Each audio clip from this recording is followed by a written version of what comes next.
안녕하십니까, 황혜실입니다. 수구보수가 돼선 안 된다. 장동혁 국민의힘 당대표가 대통령 신년 인사회는 건너뛰고 이명박 전 대통령을 만난 자리에서 이런 말을 들었습니다. 결국 장동혁 당대표가 수구보수라고 말한 꼴인데 이걸 아는지 모르는지 장 대표는 배알도 없이 활짝 웃으면서 MB와 악수를 나눴습니다. 이게 바로 지금 국민의힘 현실이죠. 제1야당의 수장이 국민에게 눈과 귀는 가린 채 무엇을 벌일 것인지, 누구와 결별할 것인지, 과거와는 어떻게 선을 그을 것인지 판단도 못하는 형국. 한심하기 짝이 없습니다. 1월 4일 끝장뉴스 시작합니다.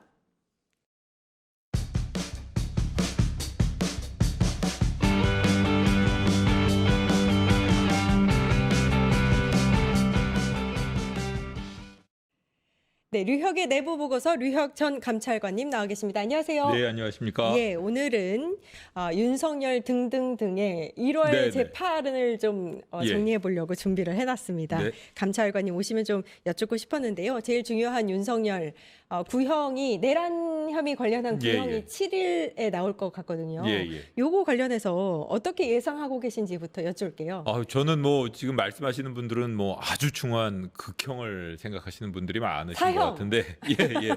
예. 근데 뭐 사실상 뭐 인명살상이 이루어지지 않은 경우에 네. 그 사형 구형이 이루어지는 경우는 많지 않습니다. 그래서 과거의 전례라든가 이런 거에 비춰보면 아마 무기징역이 구형되지 않을까.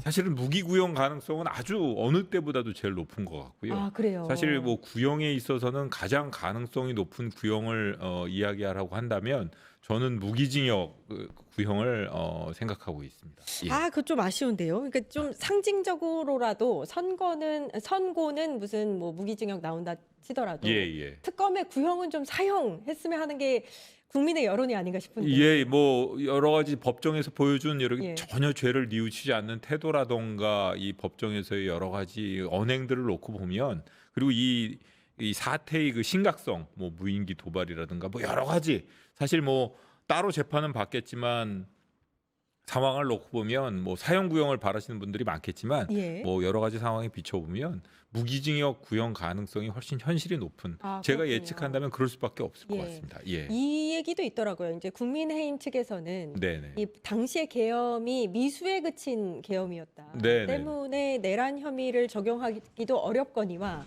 만약에 내란 혐의가 적용된다 하더라도 이 미수이기 때문에 형량이 좀 줄어들 것이다. 네네. 영향을 미칠 것이다. 이건 어떻게 생각하세요? 그거는 제가 뭐 예전에도 여러 차례 말씀드린 적이 예. 있습니다만 내란죄에 있어서는 헌법재판소에서도 이미 결론을 내린 바가 있습니다. 국헌 문란의 상태가 발생하면 이미 병력을 투입한 순간 기수에 이르는 거다. 그러니까 기수 네. 범죄가 성립이 됐기 때문에 아하. 더 이상 미수의 개념은 있을 수 없다는 겁니다. 그러니까요. 잠시라도 예. 그런 국헌 문란의 사태가 발생하면 곧바로 범죄가 성립하고 더 이상 되돌릴 수 없는 범죄다. 그 부분에 대해서는 뭐 여러 가지 뭐 법률가들이 다 지적하고 있는 부분이기 때문에 이미 나온 얘기인데. 예, 걱정하실 필요가 없습니다. 그 주장은 좀 네. 그만 펼쳤으면 좋겠습니다. 그러니까 네네. 도둑놈이 남의 집 들어가서 이 도둑질 하려고 했다가 걸린 거잖아요. 네네. 그렇죠? 했다가 그 안에 있는 누군가가 막은 겁니다. 그걸 가지고 도둑질 안 했다 할 수는 없지 않습니까? 예. 이미 가지고 나온 상태에서 집 밖에 나가서 걸린 거죠. 네, 그렇죠, 뭐 그렇죠. 이게 들어간 상태에서 걸리면 미수가 될 수도 네, 있습니다. 그렇습니까? 네네네. 그건 말을 좀 조심해야 예, 되는데. 예, 예. 네. 근데 이제 이게 선고가 2월에 나올 것이냐, 또 선고는 그러면 어떻게 받을 것이냐, 뭐 이런 얘기도 있습니다. 이건 어떻게 보세요? 지기현 판사가 계속해서 본인이 인사이동 이전에는 뭐 선고를 하겠다고 결론을 내리겠다라고 얘기를 했지 않습니까? 예. 사실상 2월 중에 지기현 부장이 이 사건을 선고하려고 가지 않는다면 예. 본인이 아마 그 부담을 여러 가지 비판을 면하기는 어려울 것이기 때문에 네. 당연히 아마 지기현 부장이 2월 중에 선고를 하고 떠나리라고 그렇게 생각을 합니다. 네. 그리고 2월 중에 선고를 해야 될 것이고요. 예. 사실 지금까지 1년이 넘은 시점에 있어서 아직까지도 내란 사건의 그 주요 본체라고 할 수 있는 윤석열 씨에 대해서 엄정한 그 법원의 판단이 나오지 않았다는 건 사실 2월이라고 해도 너무 늦지 않겠습니까? 답답합니다. 예. 그렇기 때문에 2월에 꼭 선고해야 될 겁니다. 예. 과거에 이제 우리나라에서 내란이 벌어졌던 게 전두환 사형 선고를 받았던 그 재판. 예, 예, 예. 요게 있습니다. 그래서 이 양형에도 기준이 결국엔 전두환 재판이 될 것이다. 이런 얘기가 있거든요. 네, 네, 네. 그 비교는 또 어떻게 해야 된다고 보세요? 그때 당시에 전두환 재판의 경우에는 내란뿐만 아니라 군사 반란이라는 것 때문에 반란 수계 이제 혐의까지 추가가 됐고 내란 목적 살인이었습니다. 그때 예. 당시에는. 그래가지고 전두환 씨 같은 경우에는 사형, 노태우 씨 같은 경우에는 징역 22년 6월 형은 무기징역. 무기징역이었습니다. 그렇죠. 그렇기 때문에 그런 거에 비춰보면 아마 이번 사례에도 사실 사람의 악성은 뭐 누구를 뭐 누가 더 낫다 뭐 이렇게 가르기 힘든 것 같거든요. 예. 다만 이게 그 미수에 그쳤느냐, 그 초기에 이렇게 진압이 됐느냐 안 됐느냐 이런 차이지.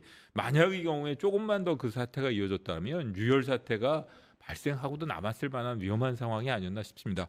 그런 점에 비춰보면은 사실은 뭐 사형 구형을 말씀하시는 분들이 말도 충분히 일리는 있지만 어찌되었던 사람의 인명살상이라는 결과가 초래되지는 않았기 때문에 무기징역 구형 가능성이 높아 보이고 아마 선고도 저는 무기징역. 선고는 무기징역이 선고될 가능성 예. 최소한 뭐 유기징역이라 하더라도 유기징역 상한이 50년이거든요. 예, 그렇기 예. 때문에 유기징역이 선고된다 하더라도 40년 이상은 선고가 돼야 되지 않을까 이런 예. 생각이 듭니다.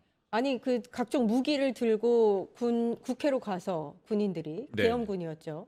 그 계엄군이 이제 의원들 끌어내려고 했었고 그렇습니다. 시민들을 향해서 총구를 겨눴고 케이블 타이로 손목 이렇게 묶기까지 했죠. 묶으려고 예, 예. 했고 뭐 이런 것들을 생각한다면 사실 무기징역도 좀 약하다 싶을 정도로 중한 그렇습니다. 범죄인데. 그런데 이제 최근 추세가 실질적인 인명 살상의 결과를 초래하지 않은 경우에 그리고 아주 최악의 경우를 제외하고는 사형 구형을 많이 하지 않고 있고요. 예. 실질적으로 사형 집행조차 97년 12월 이후로는 한 번도 집행 안 하고 있지 않습니까? 예. 그런 점에 비춰보면 아마 특검에서도 그런 현실적인 측면을 고려하지 않을 수 없을 것으로 보입니다. 음흠. 예. 그 개인적으로는 일단 특검이 구형만큼은 사형을 좀 때려줬으면 좋겠다. 예, 국민 법감정이라던가 이런 그 내란으로 인해서 일상이 많이 무너진 그 일반 시민들 입장에서는 예. 당연히 그런 것을 기대하고 있고 저도 뭐 패널로서의 입장이 아니라면 이런 뭐 제 나름대로의 그 그러시죠. 사적인 예. 감정은 뭐 여러 가지로 좋죠. 이미 사형을 때리셨으니까. 이미 예. 추방을 하고 뭐 그랬을지도 모르겠습니다. 그러니까 역사적으로 사실 같은 일이 벌어지지 않기 위해서는 좀 그렇습니다. 강하게 좀 처벌을 내려야 될 텐데. 강하게 처벌을 내리고 중요한 것은 그에 대한 엄정한 집행 그리고 뭐 가석방이라든가 특사라든가 예. 이런 운전을 베푸는 경우가 없도록 엄정하게 집행이 되어야 할 것 같습니다. 예. 윤석열의 좀 주장을 한번 살펴보겠습니다. 네네. 혹시라도 직위원 재판부니까요. 믿음이 안 가서 윤석열은 아직까지도 이제 처음부터 끝까지 경고성 계엄이었다. 네네. 이거는 대통령의 권한이기 때문에 예. 불법 행위가 아니다. 위헌 위법하지 않았다. 뭐 이렇게 주장을 하고 있습니다. 그러면은 뭐 무죄인가요? 뭐 이걸 주장한다는 건데 거기에 대해서는 어떻게 생각하세요? 뭐 대통령이 권한이기 때문에 뭐 어떤 사람들은 대통령이 대통령으로서의 권한을 행사했는데 그게 왜 어떻게 내란이 되거나 뭐 이렇게 문제가 될 수 있냐라고 얘기하는 사람들이 있지 않습니까? 그렇지 않습니다. 민주국가에서는 대통령이라도 하더라도 예. 헌법상 정해져 있는 절차 그럼요. 그리고 그 범위 내에서 권한을 행사해야 되는 예. 것이고 지난 12.3 계엄은 분명히 그런 대통령에게 부여된 그 계엄 선포권을 남용해서 본인이 영구 집권을 꾀하려고 했던 행위입니다. 그렇기 때문에 이걸 내란으로 규정하는 것이고 이런 그 친위 쿠데타의 경우에 엄벌한 사례는 과거에 뭐 영국에서 왕을 뭐 이렇게 자리에서 몰아내고 처형한 경우를 뭐 예를 들 수도 있겠지만 예. 뭐 여러 나라에서 이 잘못된 친위 쿠데타에 대해서 엄정하게 처벌했던 사례는 많이 찾아볼 수 있습니다. 그렇기 때문에 그런 주장은 전혀 터무니없는 것이고 본인이 아직도 얼마나 자신의 잘못을 뉘우치고 있지 않은가.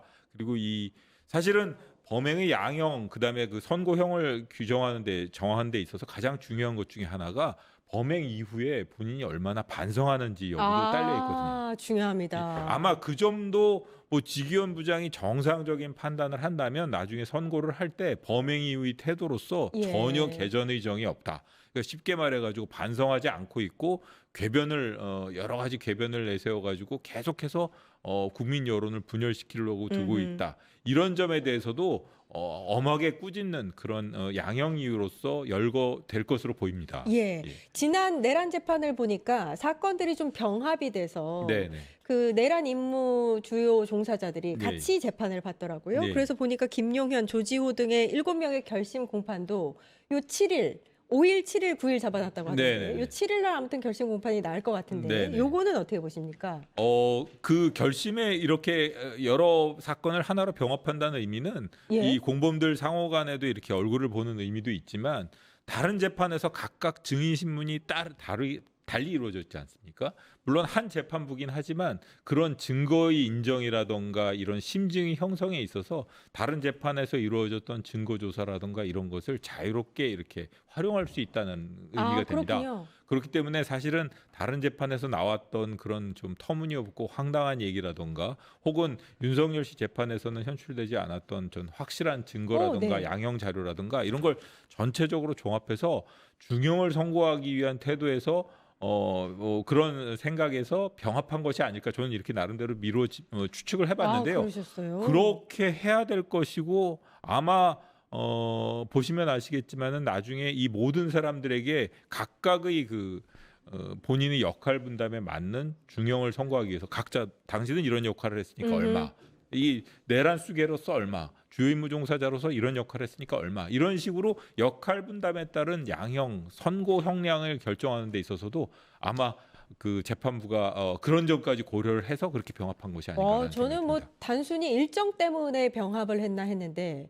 그게 아니고 네네. 네, 이 중형을 갖고 있는 중형 혐의를 갖고 있는 이 사람들 중대한 네네. 범죄를 갖고 있는 사람들을 같이 중형을 선고하기 위해서 그렇습니다. 법리적인 병합을 한 측면에서 거다. 증거조사 측면도 있고요. 그다음에 그렇게 하나하나 역할 분담에 맞는 예. 선고 형량을 한꺼번에 쭉 선고하기 위해서라도 예. 그날 아마 그 선고하는 장면 자체도 아마 기업 어느 정도 역사에 길이 남을 장면이 되겠지만 아마 잘 지켜보셔야 될 것 같습니다. 그렇군요. 예, 이거 예. 역사적으로 남죠. 기록이죠, 예, 예, 기록. 예, 그렇군요.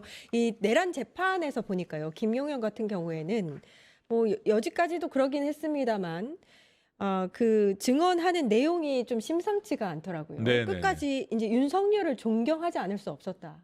라든지 뭐 거의 찬양에 가까운 이야기들 이제 민생만 걱정하셨다 뭐 이런 멘트들을 했던 것 같습니다. 이거는 어떤 전략이 있다고 보세요? 저는 어떤 전략이라기보다는 사실은 예. 그런 식의 태도가 본인한테도 그러니까요. 유리한지 의문입니다. 예. 그게 윤석열 씨한테도 당연히 유리하지 않을 것 같고 본인한테도 유리할 것이 전혀 없어 보이는데 아마 본인의 그 잘못을 정당화하기 위한 자기 합리화 그리고 또 어떤 면에서는 무슨 사이비 종교 교주에 대한 무슨 신앙심 비슷한 맞습니다. 모습을 보이고 예, 있는데 예.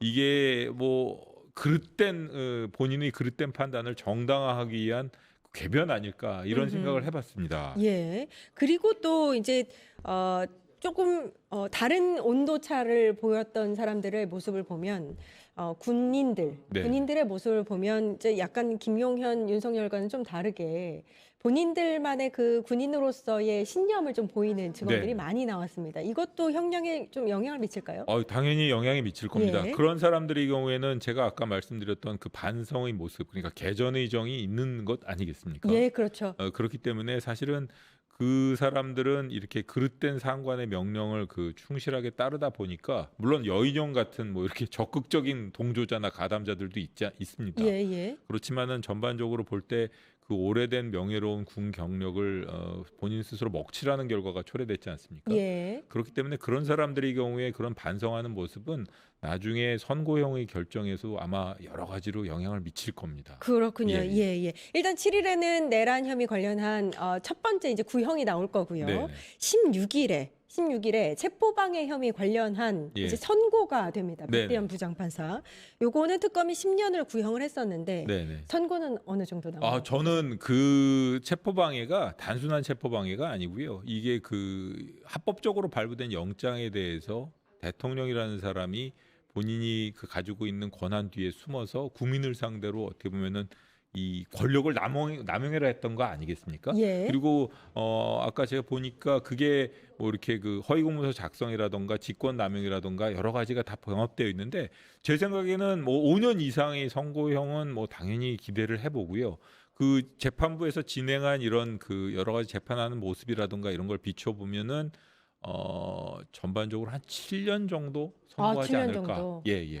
결국 근데 그 사건의 경우에는 나중에 선고가 되고 나서 또 윤석열 씨가 이쪽에서는 아마 어떻게든 다른 사건과 병합을 해가지고 그 중환형에 흡수될 수 있도록 뭐 하려고 들 것 같은데 어찌되었던 첫 번째 그 계엄 사태 이후에 첫 번째 판단, 법적 판단인 만큼 저도 좀 기대가 됩니다. 그러니까 윤석열 측에서 선고가 나온 이후에도 병합을 시도한다는 건 나중에 2심에서 이제 다른 사건과 병합이 되면 형량이 그럼 합쳐져서 그런 건가요? 합쳐져서 새로 선고 형량을 정해야 됩니다. 그 아하. 명태균 사건과 같은 그 선고법이라든가 이런 걸 제외하고는 다 합쳐져서 형량을 선고해야 되고 대부분의 범죄자들이나 그 피고인들이 모든 범죄를 다 합쳐서 미국 같은 경우에는 이렇게 한 범죄당 징역 10년씩 뭐 100가지 100번 범죄를 저질렀다 그러면 100번 살아라. 100번 징역 10년이다. 뭐 이런 식으로 예. 단순한 그 계속 선고형을 정하는 데 반해서 우리나라는 최고로 중환형에다 가중하는 방식을 택하지 않습니까? 그렇습니까? 그리고 가중에도 한계가 있고. 예. 그리고 우리나라의 경우에 유기징역이 상한은 지난번 개정이 됐는데도 불구하고 징역 50년밖에 안 되거든요. 그리고 무기로 넘어가는 것이고. 그렇기 때문에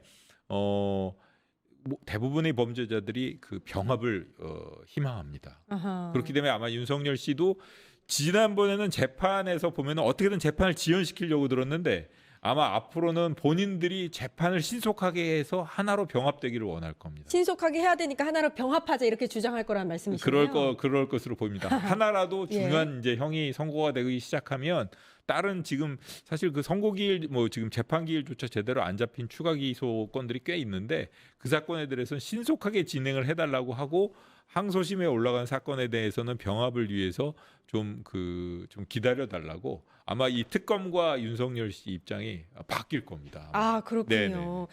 근데 이게 만약에 병합 결정은 그러면 최종적으로 누가 결정을 하게 되나요? 특검에서 만약 반대를 합니다. 병합을. 네네. 그러면 재판부에서 마지막으로 재판부에서 결정을 합니다. 사실 예. 재판부에서는 뭐 피고인의 이익을 위해서 병합을 그 거부할 만한 그런 이유는 피고인의 이익을 우선하니까 최대한 어쨌든 그런 점에 대해서 배려를 해주겠지만 사실 이렇게 재판이 질질 끌어지고 수사가 늦게 진행되게 된 것이 다 윤석열 씨 탓이 크거든요. 예. 그렇기 때문에 이게 병합이 안 되더라도 윤석열 씨 입장에서는 다른 사람들을 탓할 것은 아닌 것 같습니다. 예, 알겠습니다. 그리고 또 김건희 재판 1월이 아주 네네네. 바쁩니다. 네, 28일에 김건희 재판이 열리는데 요거 보니까 지금 28일에 열리는 게 도이치모터스 주가 조작 관련한 네네. 거군요. 요거는 증거가 너무 많습니다. 네. 예, 그러면은 그렇죠. 지금 무죄 가능성은 없다고 없고. 보이고요. 이미 다른 공범들이 다 유죄 판결을 받았고 다만 그때 당시 선고 형량은 그다지 높지 않았습니다. 예. 집행유예로 풀려난 사람들도 있고. 근데 이 김건희 씨 같은 경우에는 이미 다른 범죄도 다 같이 병합이 되어 있고 사실은 그 여러 가지 그 알선수재로 기소가 된 실질적인 뇌물 범죄에 가까운 사건들이 워낙 죄질이 나쁘기 때문에 당연히 중형이 선고가 될 겁니다. 중형에서 몇 년 정도를 생각하고 저는 계신가요? 그때 15년 당시에 구형이었습니다. 11년 4년에서 총 15년이 구형이 맞습니다. 됐는데 예. 이리저리 합쳐가지고 역시 7년 이상 최소한 8년 이상 뭐 선고되지 너무 않을까. 적은데요. 적을 것 같지만 그 김건희 씨 같은 경우에는 10년 가까이 나올 수 있습니다. 10년? 왜냐하면 이게 지금 국정 최고 책임자를 참칭한다는 말이 그러니까 본인이 국정 최고 책임자가 아닌데 실질적인 대통령 행사를 하면서 여러 사람들한테 본인이 민간이 아무것도 아닌 사람이라고 하면서 뇌물에 가까운 돈을 받고 그다음에 그런 도덕적 비난 가능성도 크고 그런 다음에 공직을 주었다던가 이런 여러 가지 공천을 준다던가 여러 가지 잘못된 행동을 했기 때문에 제가 보기에는 저도 생각해 보니까 10년 정도는 10년 나오지 않을까. 정도는 나올 것이다. 나와야 한다. 그리고 아마 몰수 추징 이런 거 다 아마 선고가 될 겁니다. 그거 10년 받고 몰수 추징까지. 이건 별도입니다. 근데 일단 김건희 씨가 받는 그 재판이 요것뿐만이 아니라 여러 가지가 있어요. 뭐 통일교 관련한 것도 있고 뭐 금품 수수 혐의, 금거부기 같이 이런 것도 있기 때문에 그렇게 되면 그거는 각각의 형량으로서 적용이 되는 거겠죠. 추징의 경우에는 뭐 그런 받은 금품 같은 경우에 몰수 추징 경우에는 다 당연히, 추징이 되니까 추징이 추징해야 되는 되고. 것이고 현물이 있는 반클리프 아펠 뭐 이런 거 같은 게 다 추징이 되는 압수고, 것이고요. 그 선고형은 전체 같이 기소된 것의 경우에는 전체적으로 이 선거법 있지 않습니까? 명태균 사건 예. 그거에 대해서는 따로 형을 정해야 됩니다. 음흠. 선거법의 경우에는 100만 원 이상만 선고를 받아도 선거권 피선거권이 박탈되기 때문에 이게 선거법 위반으로 100만 원 이상을 선고받았다는 걸 표시하기 위해서 별도로 형을 정합니다. 예. 그렇기 때문에 그 부분에 대해서는 당연히 이제 따로 선고가 될 수 있을 것 같고요. 예, 예.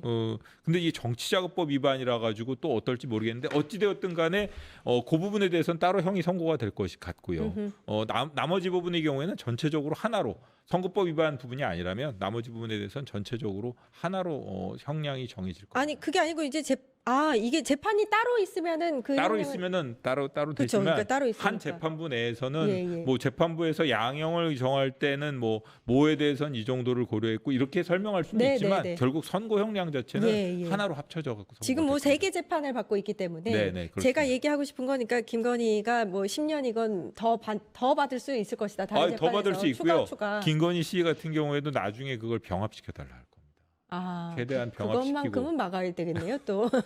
예, 그것만큼 막아야죠. 그다음에 윤영호, 권성동 통일교 관련한 재판 또 받고 있고 네네네. 28일에 똑같이 선고가 나옵니다. 네네. 요것도 이제 권성동 같은 경우에는 이목이 집중이 될 텐데 1억 수수 혐의. 예. 예, 요거는 의원직 박탈형까지 나오겠죠? 그거는 유무죄 판단에서만 유죄 판결이 선고가 된다면 예. 당연히 그 1억 수수라는 것은 아주 죄질이 나쁜 거거든요. 그럼요. 그렇기 때문에 그 부분에 대해서는 그리고 사실은 여러 가지 상황상 아주 죄질이 나쁜 좋지 못한 금품 수수 행태에 속하기 때문에 그 부분에 대해서는 중형이 선고될 겁니다. 예, 이미 뭐 증거도 차고 네, 넘치는 증거도 상황이고요. 구속까지 됐고 뭐 그런 사안이기 때문에 이게 결코 실형 선고될 겁니다. 예. 이거의 경우에는 뭐 집행유예로 유죄 판결을 선고하면서 집행유예로 풀어주는 경우는 없을 것이고 예. 무죄라면 무죄일지 모르겠지만 뭐 입증이 부족하다고 해가지고 유죄 판결이 선고된다면 당연히 실형 복역해야 될 겁니다. 예, 그렇군요. 한덕수 전 총리 관련한 것도 네, 굉장히 궁금합니다. 21일에 선고가 나오는 거고 네, 요게 중요한 게 재판부가 그러니까 사법부가 내란으로 보느냐 안 보느냐를 이 재판을 통해서 알 수 있거든요. 네네. 예, 어떻게 보세요? 맞습니다. 그 사건의 경우에는 법적인 그러니까 이 헌법재판소에서는 당연히 헌법 파괴 행위라는 것을 인정을 했지 않습니까? 예. 그렇기 때문에 탄핵 사유로 삼았는데 사실 헌법재판소의 결정문을 가만히 뜯어보면 전체적으로 내란이라는 표현만 쓰지 않았을 뿐이지 내란의 구속 요건에 해당하는 헌법 질서의 그 혼란 행위라던가 군 투입 행위 여러 가지 부분에 대해서 사실 인정을 했습니다. 예. 그렇기 때문에 사실은 그런 헌법 질서의 그 교란 행위에 대한 그 최종적인 판단은 헌법재판소가 하는 것이 맞기 때문에 헌재의 판단을 1심 법원으로서도 이 크게 바꿀 수 없을 겁니다. 확실한가요? 예. 다만 오히려 그것이 양형에 어느 정도로 영향을 미치느냐. 그리고 다만 이 사건의 경우에는 법원에서 처음으로 이것이 왜 내란이 되는지에 대해서 법적 판단을 내려야 되지 않습니까? 그러니까 그걸 선고를 할 때 그 예. 판결문에 그게 나올 거 아닙니까? 나올 겁니다. 예. 3가지가 나와야 됩니다. 첫째, 이 사건이 내란으로 볼 수 있는지 여부. 예. 그다음에 또 하나는 내란 그 한덕수 총리 행위를 내란 주요 임무 종사로 볼 수 있는지 여부. 예. 그다음에 3번째가 한덕수 총리의 여러 가지 그 위증이라든가 이런 부분 있지 않습니까? 예. 이런 행위뿐만 아니라 국무회의의 부의장이라고 할 수 있는 국무총리로서 그런 그 계엄 상황에서 어떤 행동을 했어야 한덕수 총리가 올바른 행동을 했다고 볼 수 있는지 이런 3가지 점에 대해서 분명히 법원에서 입장을 밝혀줘야 되고요. 이런 고위공직자가 그 자리에 있었을 때 그러면 어떻게 행동을 했어야 되는지 거기에 대한 하나의 기준을 제시할 수도 있기 때문에 그 3가지 측면을 아마 좀 주의 깊게 보셔야 될 것 같아요. 내란인가 아닌가의 여부. 왜 예. 내란으로 받는가. 예. 그리고 주요 임무 종사로 볼 수 있는지 볼수 없는지 있는가. 그다음에 그런 경우에 국무총리로서. 국무총리뿐만 아니라 국무위원이라는 그런 그 자리에 있는 공직자로서 어떻게 처신하는 것이 올바를 것인지 그렇죠. 이 세 가지에 대해서 예. 아마 판단을 할 것입니다. 근데 지금 요즘에 일각에서 한덕수가 무죄가 나올 수도 있다 뭐 이런 얘기가 나오고 있어서. 그거는 걱정 안 하셔도 될 것 걱정 같습니다. 안 해도 첫째로 되죠? 기본적으로 절대 전부 무죄는 나올 수가 없는 것이 위증은 본인 스스로가 인정했거든요. 예. 헌법재판소에서 그 개헌 문건을 보지 못했다라는 부분에 대해서 이야기한 부분이 위증이 된다는 건 본인 스스로 인정을 했습니다. 예. 그렇기 때문에 그 부분에 대해서는 100% 유죄가 나올 거고요. 음흠. 그리고 이 고위공직자가 그런 위증을 했다는 것, 헌법재판소라는 아주 신성한 그리고 중요한 자리에서 위증을 했다는 것만으로도 비난 가능성이 큽니다. 예. 그렇기 때문에 그냥 넘어갈 수 없고 저는 오히려 그런 무죄 가능성보다는 한덕수 총리에게 얼마의 형이 선고가 될까. 음흠. 그리고 지금 5년 이상의 형 선고가 불가피해 보이거든요. 예. 그러면 집행유예가 안 됩니다. 음흠. 그렇기 때문에 법정 구속을 할 가능성이 매우 높다는 거. 그러니까 지금 구속 상태가 아닌 유일한 네, 진짜 그렇습니다. 중요 인물이거든요. 그렇습니다. 그렇기 때문에 만약에 법정 구속이 되고 그런다면 사법부의 엄정한 태도를 이번 기회에 사실은 사법부에서 제대로 대처를 못하고 있다는 그렇죠. 비판을 많이 받았지 예, 않습니까? 예. 이번 기회에 엄정한 태도를 가지고 있다는 모습을 보여줄 수 있지 않나 이런 생각도 듭니다. 예, 네. 21일에 선고가 나오는 즉시 그러면 구속이 되는 겁니까? 그렇습니다. 이 특별한 사유가 없으면 실형이 선고가 되고 그리고 그걸 갖다가 뭐 이렇게 이 다툴 여지라든가 뭐 요즘엔 뭐 가끔 가다가 1심에서 법정 구속을 안 하는 경우도 있는데 실형 선고하는 경우에는 대부분의 경우에 그 자리에서 그 자리에서. 법정 구속합니다. 아하, 그리고 한덕수 전 검사한테 총리. 집행지휘를 요청해 가지고 바로 그 자리에서 수감하는 절차를 밟습니다. 마음의 준비를 하고 나오셨으면 좋겠네요.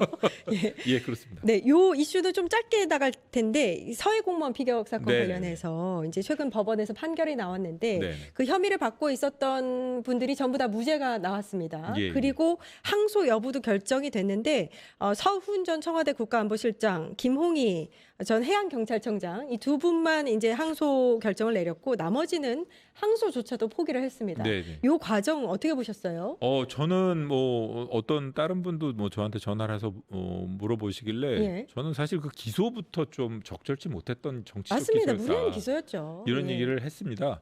그리고 다만 지금 그렇기 때문에 뭐 여러 가지로 의견을 모아가지고 그 사건의 경우에는 뭐 절차적인 요건만 갖춘다. 검찰 내에서도 그런 사건의 경우에 항소 포기하는 절차가 있거든요. 예. 그런 절차적인 요건만 갖췄다면 그리고 검찰 자체 내에서 뭐 적법한 지휘 명령 체계에 따라서 항소 포기한 거라면 뭐 그건 뭐 받아들일 수 있는 거라고 생각합니다. 지난번 그 대장동 사건하고는 좀 다릅니다. 예. 그리고 또 하나 이 사자 명예훼손 부분에 대해서는 항소를 했는데 그건 어쩔 수가 없습니다.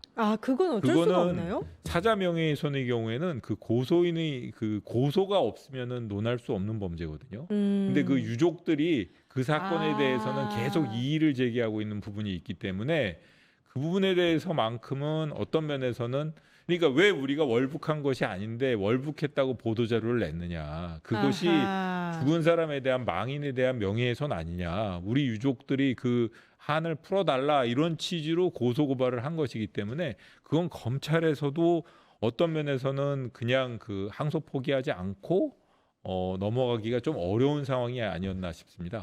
그렇기 때문에 그 부분만 분리해가지고 항소를 한 것으로 보입니다. 이게 제가 이상했던 게 사실 이 사건에 관한 핵심 쟁점은 직권 남용이라든지 네네. 은폐 혐의거든요. 예, 요거는 그렇습니다. 항소를 포기하고 명예훼손 관련해서만 항소를 했다 좀 이상하긴 했는데 네. 그건 이제 유족의 입장에서는 어쩔 수 없이 그렇습니다. 그렇죠? 할 그 수밖에 고소고발 없다. 특히 고발 사건의 그렇죠, 경우에는 그렇죠. 그렇다 치더라도 고소인이 이렇게 좀 계속해서 엄벌을 바라고 있는 사건의 경우에는 그렇군요. 그 검찰에서도 어느 정도 예. 그런 사정을 고려하지 않을 수 없습니다. 그렇기 때문에 아마 그런 사정이 영향을 미쳐가지고 그 부분만 별도로 분리해서 항소를 한 것으로 보여집니다. 그러면 이게 이제 민주당에서는 억지 항소다. 네. 그다음에 이제 국민의힘은 면피성 항소다. 뭐 이렇게 이야기하고 있는데 뭐 제가 보기에는 법조인이 오셨을 때는 이도저도 아닌 것 같고요. 네. 사실은 그 항소 포기한 예. 것은 최초부터 공소 제기 자체가 좀 적절치 않았다. 수사 착수 배경이라던가 예, 그게 그 중요한 부분에 대한 거죠. 반성이 있었다고 보여지는 거고 예. 그렇지만은 유족의 법 감정, 유족이 원하고 있는 그 망인에 대한 명예훼손 요청을 무시할 수는 없기 때문에 그 부분에 대해서는 항소했다. 어떻게 보면은 적절한 검찰권 행사의 모습일 수도 있습니다. 이것은 물론 적절했다. 예, 정치적인 입장에 따라서는 뭐 서로 이렇게 그 뭐 찬성 여부가 갈리겠지만 제가 보기에는 그런 정치적인 요청을 배제하더라도 예. 이 항소 포기 이 부분을 아예 못 받을 수 있는 영역, 저는 영역 바깥에서 이루어진 그런 거라고 생각하지는 않습니다. 예. 그러니까 예. 여러분 오해하지는 않으셔야 되는 게 검찰이 항소 관련해서 적절한 판단을 했다라는 거는 직권 남용과 은폐 혐의 관련해서는 항소를 포기하지 않았습니까? 요거는 본인들의 기소 자체가 무리했다라는 걸 인정한 것이다. 예. 이렇게 설명을 해주신 거고요. 나머지 이제 명예훼손 관련한 것은 유족들의 입장을 생각해서 요 예. 관련해서는 항소할 수밖에 없었을 것이다. 그렇습니다. 이렇게 분석을. 그거는 예. 뭐 유족들이 도저히 받아들이지 않을 테니까. 알겠습니다. 중요한 건 무리한 기소였다는 걸 검찰이 인정한 꼴이라는 거. 예, 여기까지 하겠습니다. 내부 보고서 류혁 전 법무부 감찰관님 고생해 주셨습니다. 감사합니다. 예, 고맙습니다. 정치하던 언니들 곧바로 방송됩니다. 파파파파 증권 봉합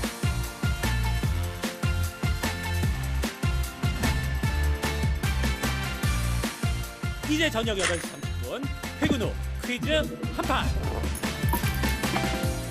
혼자 하지 마세요. 같이 해요. 매일 저녁 8시 30분 많은 참여 바랍니다.